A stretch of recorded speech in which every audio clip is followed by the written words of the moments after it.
French Touch. Bonjour, alors je suis Hervé Lemoine, je suis le président du Mobilier National et si je suis venu avec une chaise aujourd'hui, c'est pour m'asseoir d'abord évidemment, parce que vous êtes assis, je me suis dit que si c'était une forme de speed dating que nous devions faire, je me sentirais plus à l'aise moi-même en étant assis. Donc trêve de plaisanterie, cette chaise va me permettre de vous raconter une histoire qui est assez symbolique de la façon dont on envisage maintenant le rôle du Mobilier National, qui est l'héritier du garde-meuble royal, donc qui est une institution qui a près de 400 ans d'histoire, institution qui est toujours chargée d'aménager tous les lieux officiels de la République. Donc vous voyez ici d'ailleurs la salle du Conseil des ministres, donc tous les lieux officiels de la République et également toutes nos ambassades de France à l'étranger. Alors, cette histoire, elle commence un peu mal, je dois dire. C'est presque l'histoire d'une quasi-humiliation du président du Mobilier National quand, un matin d'un mois de novembre, il y a 3 ans de ça, en me promenant, si j'ose dire, dans le salon du rez-de-chaussée du Palais de l'Élysée, avec le président de la République tout de même, alors que j'étais en train de lui vanter toutes les créations remarquables et les dépôts formidables faits par le Mobilier National, il m'a fait observer qu'il n'aimait pas du tout la table du Conseil des ministres qui était recouverte d'une espèce de feutrine verte, vous voyez le genre. Alors, je lui dis qu'à ça ne tienne, Monsieur le Président, on va enlever la feutrine. Et j'ai soulevé la feutrine, ce qu'il ne faut jamais faire. Il ne faut jamais soulever le moindre jupon sans y être invité, comme vous le savez. Donc j'ai soulevé cette feutrine et je me suis aperçu qu'en réalité, la table du Conseil des ministres, c'était simplement une série de tréteaux et des planches de médium les unes à côté des autres. Donc, en fait, qu'il n'y avait pas de table du Conseil des ministres. Partant de cela, le président m'a dit « Dites donc, le Mobilier National, vous pourriez faire mieux ». Donc, j'ai été un peu piqué et on a relevé le défi. Alors, d'abord, la première question, c'était de se dire pour quelle raison n'y a-t-il pas de table du Conseil des ministres? C'est que tout simplement, selon la taille du gouvernement, on y accueille de 20 à 45 personnes, que selon le nombre de personnes invitées à s'asseoir autour de la table, ça peut avoir lieu soit dans le salon des ambassadeurs que vous voyez, enfin le Conseil des ministres peut avoir lieu soit dans le salon des ambassadeurs, soit au premier étage dans le salon vert, soit dans le salon Murat, enfin bref, dans beaucoup d'endroits différents du Palais de l'Élysée, et qu'en toute hypothèse, cette table est montée et démontée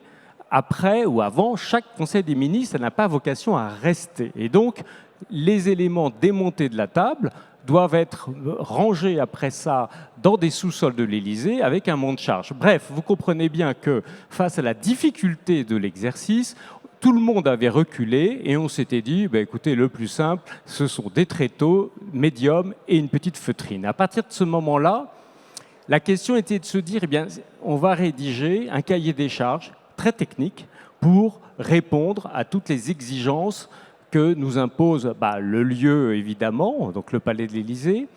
Le souhait du président aussi que d'ailleurs cette table puisse être connectée ou pas du tout connectée, selon la nature des échanges qui peuvent avoir lieu autour de la table. Bref, on a rédigé un vrai cahier des charges technique, comme on le fait dans le domaine du design, puisque le rôle du Mobilier National, vous l'aurez compris, c'est de promouvoir le design.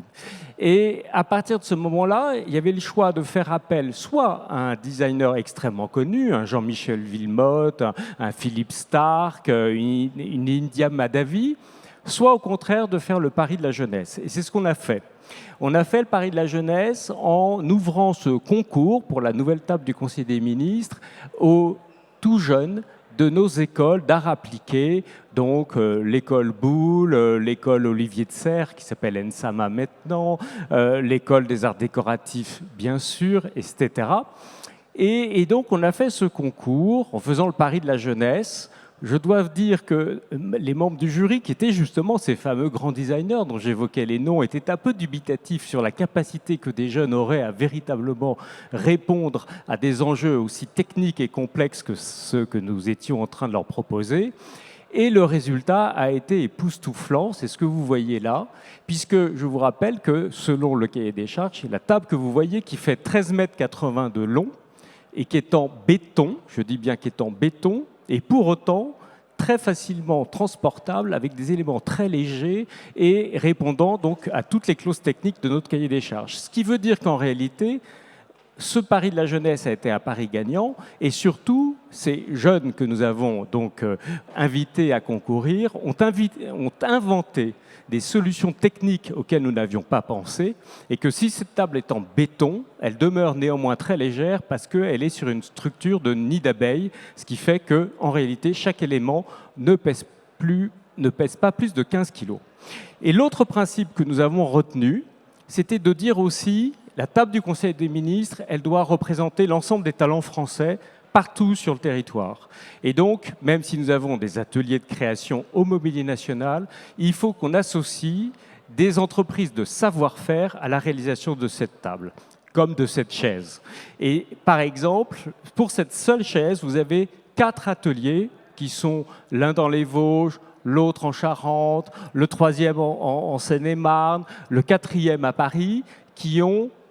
permis la réalisation de cette chaise. Et en tout, pour la table, ce sont 11 ateliers partout en France qui ont été sollicités pour faire cette table du Conseil des ministres. Donc, vous voyez, d'une histoire qui commençait assez mal, on s'en est finalement bien tiré, si j'ose dire, en proposant cette table que nous avons présentée au président de la République il y a maintenant 1 an et demi, et qui est aujourd'hui la table du Conseil des ministres, et qui permet surtout, et c'est ça qui nous importait, et c'est sur quoi je vais terminer mon propos, qui nous permettait de montrer que le rôle aujourd'hui d'une institution publique telle que le Mobilier National, très vieille institution par ailleurs, était d'abord de soutenir la jeunesse, soutenir la création, soutenir aussi et favoriser l'expression des talents de nos entrepreneurs et notamment de toutes les entreprises de savoir-faire qui sont partout sur notre territoire, car en France, on a cette chance extraordinaire d'avoir des entreprises, des petites entreprises ou ateliers de savoir-faire partout sur le territoire. Et ainsi, ça nous a permis de bien montrer le nouveau visage que nous voulions donner, en tout cas, à un vieux service public, d'une certaine façon, qui pouvait tout à fait servir de levier de développement ou de soutien, si vous voulez, à l'expression, une nouvelle fois, de jeunes talents et à la réalisation aussi de projets extrêmement innovants en termes techniques, puisque cette table a fait l'objet du dépôt de plusieurs brevets que nous avons pu déposer au bénéfice de ces tout jeunes qui ont une nouvelle fois créé cette table. Voilà, donc au travers de cet exemple de cette chaise et de cette table, j'ai voulu simplement vous dire et vous montrer une nouvelle fois le rôle de levier, le rôle de moteur de développement que pouvaient, je dirais, et que devaient, de mon point de vue, avoir des services publics tels que les nôtres en faveur et en soutien aux métiers d'art et aux métiers de la création, les deux étant pour nous intrinsèquement liés. Voilà, je vous remercie beaucoup.